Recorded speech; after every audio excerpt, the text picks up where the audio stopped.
It's now time for your Election Crimes Bulletin with Greg Palast. And this is Dennis Bernstein with Greg Palast. We do this for you every week. This is a segment on the FlashPoint show in which we are devoted to trying our best to defend your vote. This happens to be, in this context, with a man who attempted to overthrow elections in the United States and become the next dictator. He happens to be, his name is Trump. He happens to be in Florida at the moment, and he's going to do some form of turn himself in and face the music. Joining us is Greg Palast. He does this, as I say, with us, and also we're happy to be joined by Zach Roberts. He is a photojournalist, works with Greg Palast, has been on the front line filming these neo-fascists, these fascists, and in fact, some of his work has been used to hold these potential and killers accountable. Welcome, both of you. Greg Palast, now I'm going to give you a chance to talk about how profoundly powerful that document is that's going to supposedly put Trump in jail. But I have to raise the fact that he picked the judge. He picked the judge. Come on now. She's not, everybody says recuse. She's not recusing herself. He picked the judge. She's going to make some decisions. Are you concerned that justice is out the window again? Well, Dennis, and I hope that you can hear me. I'm reporting from Los Angeles right now. It's very important that people understand what's in this indictment, because you've had this tremendous pushback from the right wing. Even the Wall Street Journal, which, by the way, is violently anti-Trump. They don't want him as a candidate, mainly because they think he's a loser.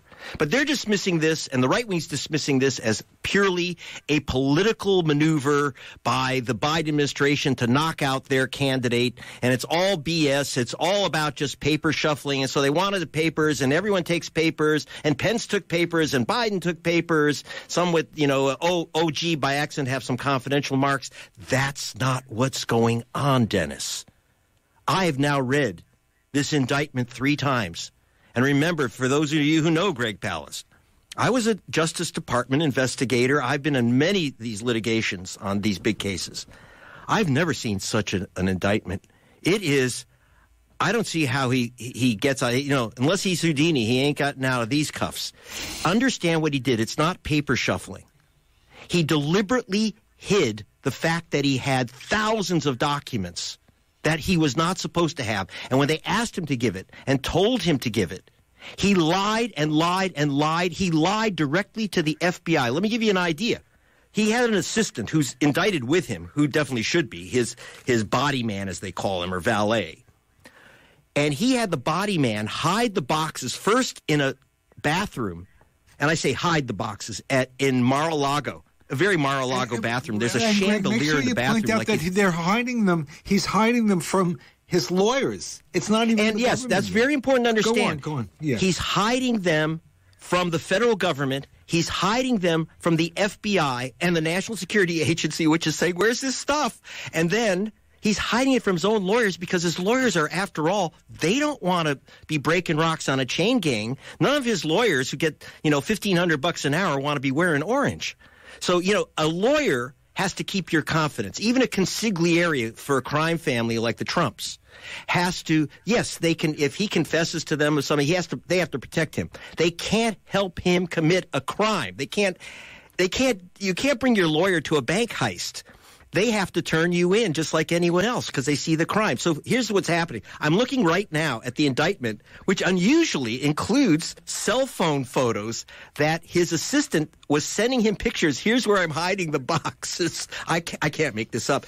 And I'm counting myself 50 boxes in one room, another 30 boxes in the bathroom. And when his lawyers say, how many boxes do you have? And I'm counting nearly 100 boxes, banker boxes. He says, tell them 12. 12. He's hiding like 75 boxes of documents deliberately. That's lying to the federal government.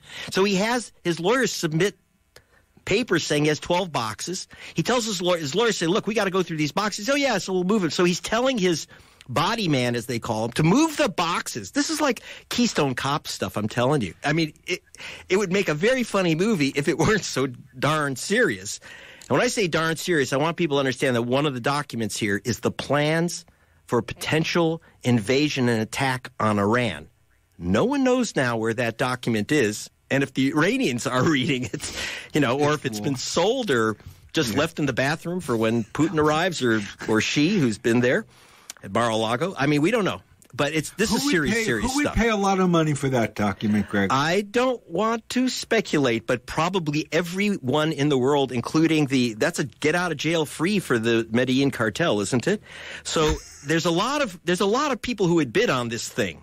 Imagine. Yeah. And that's one document. He hid over 80 boxes. Now, among the things, there's something like 137 items marked top secret. That means if it fell into wrong hands, it could have grievous harm to the United States, okay? Now, you have to understand, his lawyers said we have to look at the boxes. And he told his lawyers, I don't want you guys looking at the boxes. And they said, well, we have to. And we've been asked by the National Archives. He says, okay, I'll show you the 12 boxes. And they said, but I want to be there when you go through them, which is unusual. He actually held off his vacation.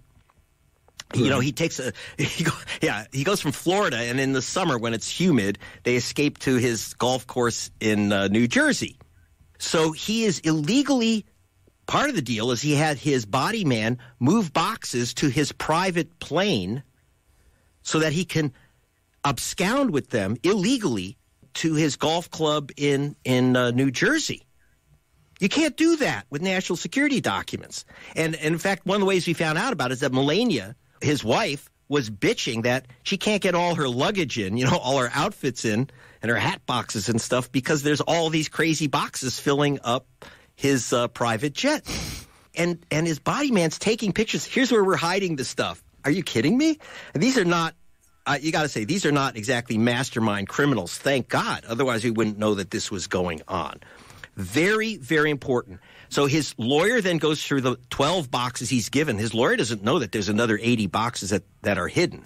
He goes through, and he still finds 38 confidential documents. So he pulls them out, puts them in a special binder, special tape he puts around them, goes to Trump and said, I have this, puts them in a safe. He doesn't give them to Trump. He says, I have 38 documents, so we'll just return those to them. And Trump says, basically gives him this gesture where he, says, just pick out the ones that are damaging. He said, if you find any that are damaging, and he makes a motion of throw them away. He's telling a lawyer to throw away national security documents that would get him in trouble for holding them. So this is, understand what this lawyer did.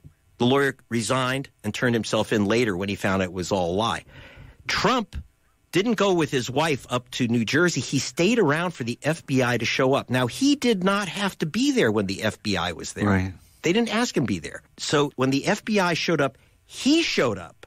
And he said, look, this is everything. And he specifically said, I'm an open book. He personally told the FBI agents a deliberate lie in front of his two lawyers at the FBI with the FBI agents there. He said, this is it. I'm an open book. There's no more. I'm completely honest with you. Well, that's one of the charges in the complaint, lying to the FBI. Now, I should also say, again, we have the 12 boxes. But one thing that Trump was very, very good at was, remember, this is the guy that made big speeches about Hillary Clinton and her unsecure emails when she was Secretary of State. And he said, and by the way, the prosecutor, Jack Smith, quotes him. On April 18th, 2016, when he's running against Hillary, he said, quote, in my administration, I am going to enforce all laws concerning the protection of classified information. No one will be above the law. And then he said later, on September 6th, we can't have someone in the Oval Office who doesn't understand the meaning of the word confidential or classified. He goes on and on like this, and then there's he issues a statement as well when he becomes president in July of 2018, saying that no one should be allowed access to documents, no one who is using them for furtherance of personal interests, their own politics. In other words, because he was accusing Hillary Clinton and the prior administrations of using their secret documents for political advantage. In fact, one of the charges is he did just that, and that's a federal crime. He had like a ghostwriter and his publisher. Remember, he gets millions for these so-called autobiographies that someone else writes. As you know, he didn't write a single word of Art of the Deal. In fact, the actual author said, I don't think he even read it. So he's got his publisher, his ghostwriter, and two of his staffers in the room. This is when General Mark Milley, the chairman of the Joint Chiefs of Staff, had been quoted in a book saying he was afraid that Trump was about to invade Iran rather than give up office and create a national crisis by invading Iran. And he had to call the White House every morning to make sure that they were not invading Iran. This is no joke. He was deadly. Now, why was he concerned about this? Well, apparently, Trump showed his publisher, not exactly just some guy, not some national security agency specialist with top secret clearance. He shows them. He actually holds up and shows him the plan for the invasion of Iran. And he says, well, if Mark Milley was so concerned, why did he give me this document? He gave me this document. It's his plan to invade Iran, not mine. So he was using it to get off the hook that he was about to invade Iran. Well, Mark Milley did no such thing. After all, Trump was, like it or not, scary or not, he's commander-in-chief, and he says to his chief of staff, I want the plans for invading Iran. He has to turn them over, otherwise he gets court-martialed. But he's panicked that the guy's actually going to order the invasion of Iran. But Trump, understand what Trump is doing. He's using this the way J. Edgar Hoover used to use his files. It looks like the main reason why Trump is holding on to it, or at least from what we've seen him do so far, is to pull out documents to threaten people. Because no one knows what's in those 80 boxes, or no one knew now that we've got them. But we assume, by the way, I say we assume we've got them. We don't have these plans for the invasion of Iraq. So there are boxes which are God knows where. I would go back to bin Laden's compound. We don't know where these things are. This stuff is seriously, seriously dangerous. So he's deliberately lying. He's having his body man hide the boxes. He's lying directly to the FBI about the boxes. He tells his lawyers a lie, knowing that they will provide an official document to the National Archives and to the federal government and the FBI that says this is all we have. So he's being charged with filing of a false statement, for lying to the FBI, for abusing these documents, for having insecure documents. Now, yes, a lot of these rules are under the Espionage Act. And so, that sounds very dramatic. Well, this is a dramatic situation. We just don't know if he's turned these over to a foreign agency. But, there's reasons why we have to keep military plans secret. The U.S. government's way too secretive. I can tell you that as a journalist. But the actual detailed plans for invasion... Let me just jump in here, Greg. Yeah. Let me just let people know you're listening to Flashpoints on Pacifica Radio. We're talking about the fact that the former president of the United States, the first time of history, will be forced to turn himself in. They're talking about how, once again, he's got another story. He can't find a lawyer. Yeah, sure. But he's got a judge who he appointed. And Greg, it is a fact, right? I don't want to compare apples and oranges, but the Hillary Clinton people, they did major violate the law, didn't they? By destroying those emails. I know a lot of people are going to be unhappy for me to say this, but as someone who's worked on these Justice Department issues, as someone who's been as a journalist on these issues, Hillary Clinton's use, remember Hillary Clinton, and by the way, Trump brought this up to his lawyers. He said Hillary Clinton's lawyers were champs. They just deleted 38,000 emails. Right. Now, if Hillary knew about that, yes, she should be a co-defendant with Mr. Trump. If she didn't, her lawyers should have been certainly put in the dock. Removing 38,000 emails from a national security that are part of a national security treasure trove, while they know that the Justice Department is looking for these emails, and they've taken on themselves to literally delete 38,000. Yeah, that's, I don't know how that isn't a crime. But here's the thing. I hate to put it in the crudest terms, but if someone smashes you in the face and you're going to call the police, they don't say, hey, you can't call the police because that other guy smashed you in the face too. No, I'm sorry. That's not how the law works. Even if Hillary got away with, look, Hillary's lawyers were rotten apples who should be serving time. I'm sorry, I'm going to say it straight up. But these aren't rotten apples. This is a rotten orchard. Okay, this is a whole other level. And he even says, and this is why it's in the indictment, this has been recorded. Donald Trump is being recorded. He knows he's being recorded when he shows these people without national security clearance. He says that he wants to show you, wait a minute, let's see it here. He's talking about this document. Well, with General Milley, let me see. I'll show you an example. Here it is, except it's highly confidential. And he says, this is secret information. Look at this. You attack. And see, as a president, now this is important. He says, as a president, I could have declassified it. Yeah, now I can't, Right. So it's still a secret. So in other words, Trump's statement later, his BS statement, that because I was president, I can declassify anything. In fact, when I took it out of the White House, because I took these documents out of the White House and I'm president, then that was a legal act. That's not true, Dennis, because I know it may not seem like it, but we are a nation of laws, not people. He's not emperor. He can't just take stuff. He can't take the Resolute desk and move it to Mar-a-Lago. He can't take our national security documents. He's not the emperor. He's the president. And even the president of the United States has to ask permission of the intelligence community in writing. It must be in writing. This is the law. Make an in-writing request to make an exception to show this document to certain people like his publishers. This is all. His publishers, they really want to see it. I mean, why wouldn't a publisher, for instance, like Julian Assange, want to see this kind of document to see what the United States is getting ready to do with Iran? I mean, I'm thinking that if you're talking to a publisher, it's almost a sales pitch, isn't it?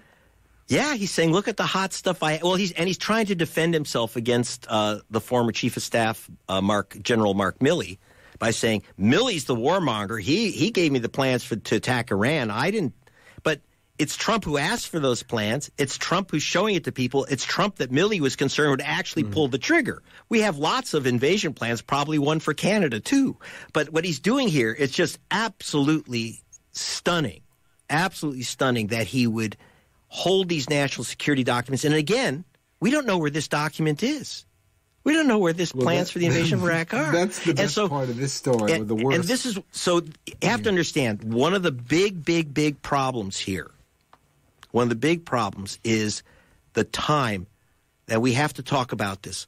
We had Merrick Garland, our Attorney General, wait 2 years to bring in Jack Smith as special prosecutor. So we are now running up against the deadline of an election.